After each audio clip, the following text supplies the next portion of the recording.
Waves of workers left their jobs in the past 2 years. In order to attract and keep employees, some companies gave out big raises. Yeah, but new data shows that trend could be cooling. According to compensation data company PayScale, 4% of total payroll went to salary increases this year, which is more than was originally planned. But that number is expected to drop next year. Staffing and recruiting expert Jason Wachtel with J.W.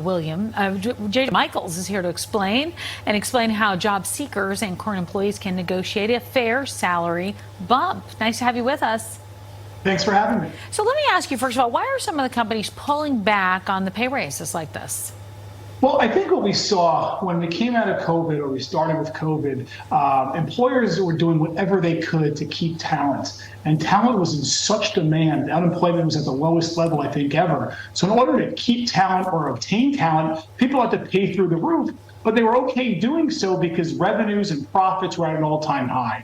I think what we're seeing now is companies are not doing as well. Hiring is still very stringent.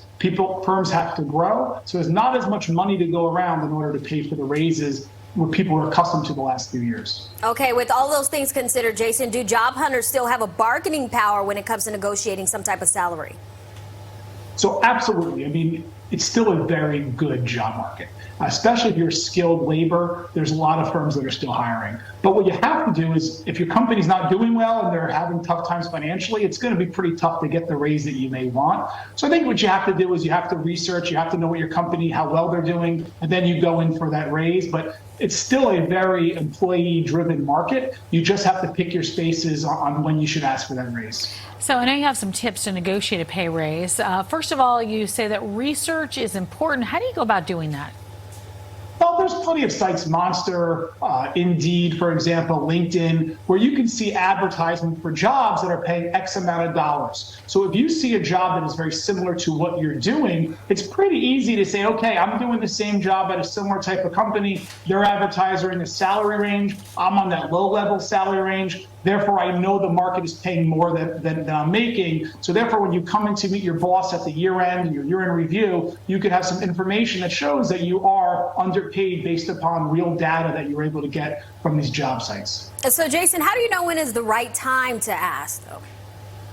Well, that's a great question. Generally, every company does a year-end review. That's generally the best time when you're having your year-end review. It's also helpful if your review says you've met or exceeded expectations, and the company's done a pretty decent job that year. So if you get that news, you should absolutely ask for the raise. But if you have your evaluation or your mid-year evaluation, and the company's telling you you're not doing well, we're having a tough time financially, that might not be the right time to ask for that, because they may say you're not doing well, we're not doing well, maybe we part ways. Well, finally, you say it's not always about the money necessarily. What else can you talk about in these kind of conversations or negotiations?